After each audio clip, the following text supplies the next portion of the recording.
ఒక హంతకుణ్ణి కాపాడడం కోసం ఈరోజు హంతకుణ్ణి కాపాడుకుంటున్నారు, హంతకుణ్ణి పక్కన పెట్టుకొని తిరుగుతున్నారు జగన్మోహన్ రెడ్డి గారు. మరి రాజశేఖర రెడ్డి గారి ఆత్మ క్షోభించదా? వివేకానంద రెడ్డి గారి ఆత్మ క్షోభించదా? 5 సంవత్సరాలు అయిపోయింది హత్య జరిగి, ఈ రోజు వరకు ఒక్క రోజు కూడా జైల్లో గడపలేదు అవినాష్ రెడ్డి. తలెత్తుకొని యథేచ్ఛగా బయట తిరుగుతున్నాడు. కారణం ముఖ్యమంత్రి అయిన జగన్మోహన్ రెడ్డి గారే అధికారాన్ని అడ్డేసి కాపాడుతున్నాడు కాబట్టి.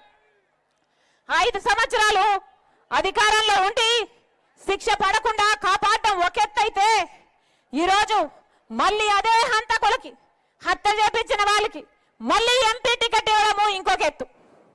ఈ ఘోరాన్ని తట్టుకోలేకే, ఈ అన్యాయాన్ని తట్టుకోలేకే రాజశేఖర రెడ్డి బిడ్డ ఈ రోజు ఎంపీగా పోటీ చేస్తుంది. ఇది తప్ప అన్నా?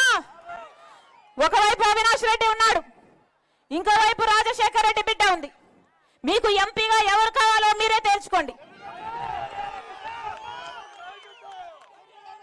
ఒకవైపు రాజశేఖర రెడ్డి బిడ్డ ఉంది, ఇంకోవైపు రాజశేఖర రెడ్డి గారిని తమ్ముడిని హత్య చేపించిన అవినాష్ రెడ్డి ఉన్నాడు. మీకు ఎవరు కావాలో ఎంపీగా మీరే తేల్చుకోండి. మీరు రాజశేఖర రెడ్డి గారి బిడ్డను గెలిపిస్తారో ఓడిస్తారో మీ చేతుల్లోనే ఉంది. ఒకవైపు రాజశేఖర రెడ్డి బిడ్డ ఉంది, ఇంకోవైపు హత్యలు చేసిన అవినాష్ రెడ్డి ఇంకోవైపు ఉన్నాడు. ఒకవైపు న్యాయం ఉంది, ఇంకోవైపు అధికారం ఉంది. ఒకవైపు ధర్మం ఉంది, ఇంకోవైపు డబ్బు ఉంది. మీరు ఏ వైపు నిలబడతారో రాజశేఖర రెడ్డి బిడ్డ మీకు ఎంపీగా కావాలో లేదో మీరే నిర్ణేతలు.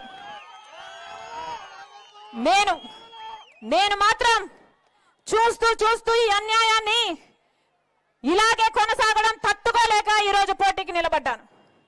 5 ఏళ్ళైనా శిక్ష పడలేరు, ఇక ఎప్పుడు శిక్ష పడుతుంది? మీకు అధికారం ఇస్తే అధికారాన్ని వాడుకొని హంతకుల్ని కాపాడతారా? హంతకుల్ని కాపాడటానికా మీకు అధికారం ఇచ్చింది? ఇందుకే నా ప్రజలు మీకు నమ్మి ఓటేసింది. మీకు ఎవరు కావాలో మీరు తెలుసుకోండి. రాజశేఖర రెడ్డి బిడ్డను నేను. పులి కడుపున పులే పుడుతుంది. ఎవరికి భయపడేది కాదు, అన్యాయాన్ని సహించేది కూడా కాదు. మీరు తెలుసుకోండి. మీకు రాజశేఖర రెడ్డి బిడ్డ కావాలో, హత్యలు చేసిన అవినాష్ రెడ్డి కావాలో మీరు తెలుసుకోండి. జగన్మోహన్ రెడ్డి గారికి చెప్పాల్సిన బుద్ధి చెప్పండి. అవినాష్ రెడ్డిని ఓడించండి, రాజశేఖర రెడ్డి బిడ్డ గెలిపించండి. రాజశేఖర రెడ్డి బిడ్డ మీకు మాటిస్తుంది.